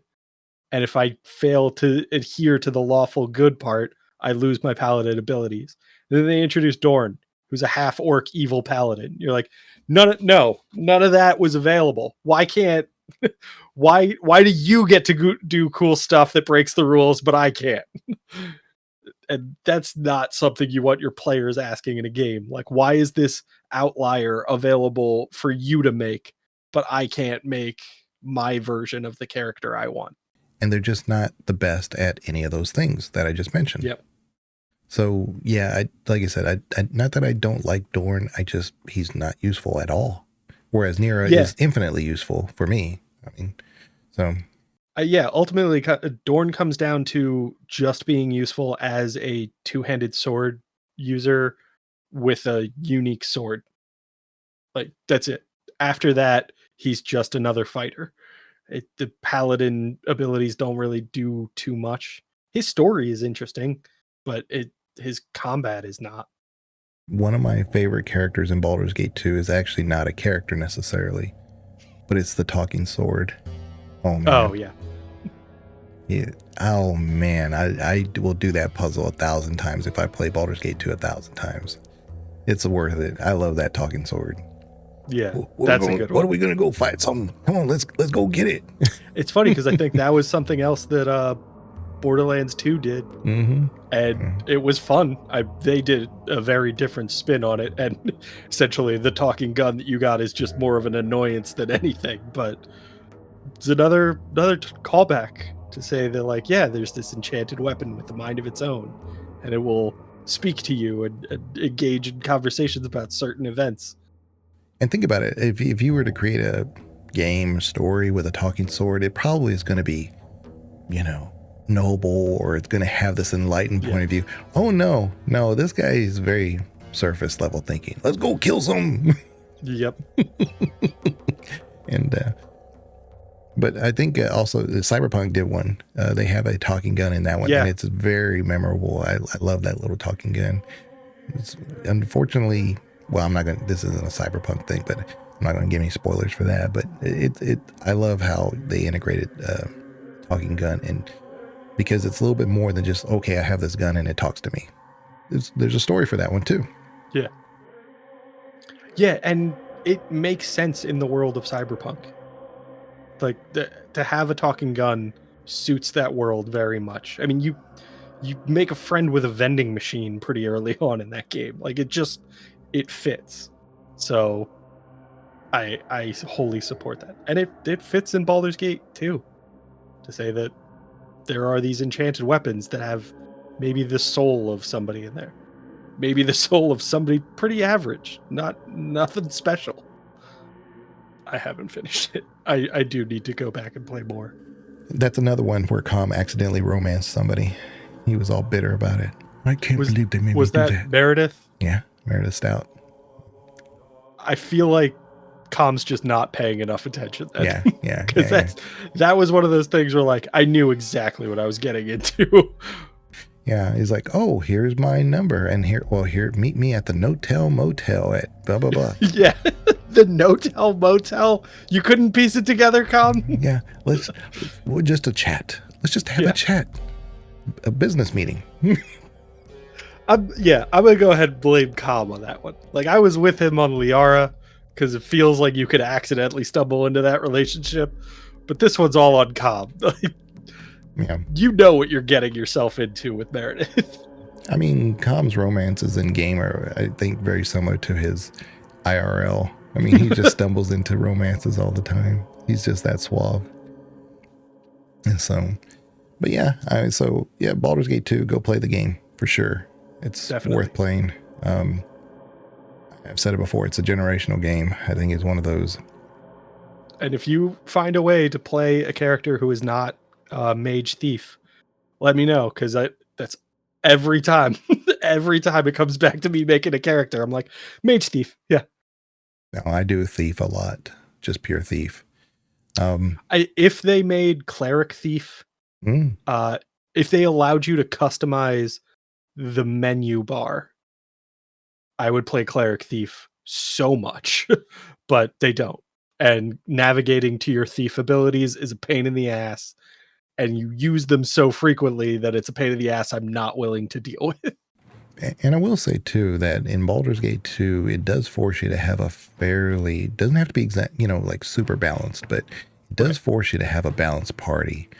I've said it before, if you want to play Baldur's Gate 3 on easy mode, make everybody cleric, maybe one thief or bard, something to open up things. If everybody's I feel like cleric, having a thief is essential. Because even if you have, a monk who can detect traps, you can't disarm them.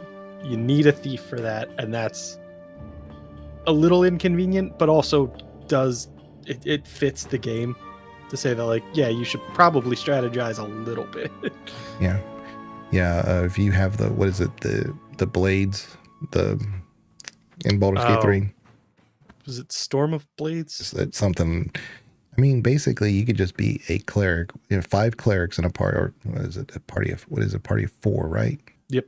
Okay, so you have 3 clerics, all with blades, and you have your little thief in the middle. There are maybe a bard who could also do the same thing. Yeah. You just run through the goblin camp and you're done. You're all done. That's what I'm saying, is that there is a way to go in easy mode, and you don't have to overthink that. Were you talking? Was it Spiritual Guardians? Light. That spell. Yeah, that's so. I do have a new meta build for the cleric that I play, and it's basically you progress cleric enough to get that spell, and then you're good. You don't need anything else. Yeah, you could either do that or the necrotic one. So depending on who you're facing. So if you're facing undead, you don't want the necrotic one. You want the light. And if you're facing light-based things, you would do the necrotic one. So Yeah. There's definitely those kind of meta builds that pop up that people learn. But I think part of the appeal for Baldur's Gate 1, 2, and 3 was that if you're playing on, a normal difficulty, you can build your party however you want. There's definitely some things you'll need, but it's not so inconvenient to have, a thief in your party, to have a healer in your party. There's plenty of ways for you to enjoy customizing the character you want while still fulfilling those roles. Yeah, and I guess what I was saying is that in Baldur's Gate 3, you could cheese out of it. But in Baldur's Gate 1 and 2, you couldn't just make, 5 paladins or 5 clerics. No, you just get a fighter mage thief with 18 in all stats. You're good to go. Yeah. I've often wondered why you could reroll so many times. It would make for an infinite playthrough if it actually just said, get 5. Or be like Yahtzee, where you keep 1 stat. But you can only have 6 rolls or something. Yeah, it does feel like if you have infinite rerolls, you just get to set your stats. You just choose what they are. Yeah, it is a fault of that side of it, because it just a little. I could argue immersion breaking, but if you kind of know the character that you become, it kind of makes more sense. But you would kind of think that you get whatever you get and you roll with that. But no. Now, if you played the game a few times, you're like, no, I'm not going out there with 10s of everything. Yeah. Yeah, I remember my first playthroughs of Baldur's Gate, like I didn't even have a single 18. And I was just like, yeah, that's how D&D works. Sometimes you get crappy rolls. And then I remember going back on subsequent playthroughs and I was like, nope, we're getting multiple 18s. I'm going to stick in this character creator until I get what I want. And I really hated being like an 18 on charisma, but like 5 for wisdom. I mean, like that just doesn't make sense. So I just, yeah. Anyway, well, I guess we'll kind of end it on that note. High charisma, low wisdom. We could probably do this. Hell, there's enough content within the Baldur's Gate series that this could be a full-time channel with just Baldur's Gate. But yeah, trust me, people try to make my channel to be that. I'm like, I don't want to paint myself in a corner, but I do get the appeal. I do get it, you know. I don't want to paint myself into a corner, but that corner has a lot of stuff. Yeah, for someone who started off as a Mass Effect channel, I'm like, how did I get here? You're a BioWare guy. Yeah, BioWare, yeah. Irenicus, he is the name of the person that you meet right away. If you play Baldur's Gate 2, pay close attention to him, because he the more you play Baldur's Gate 2 over and over, the more interesting he becomes. You find he's like the Godfather, the movie. The more times you watch The Godfather, the more things you see, the more things you find, and he's that type of character. It's like, he did say that at the beginning, which comes full circle when I meet him later on. So he's telling me everything, but from his point of view, which I don't know where that's coming from, you find little things in his immediate area, the beginning dungeon, that just don't make sense with the type of character that you think he is. So again, it's one of those that's worth multiple playthroughs, in fact, just to pay attention to Irenicus as a character, as a portrait of evil.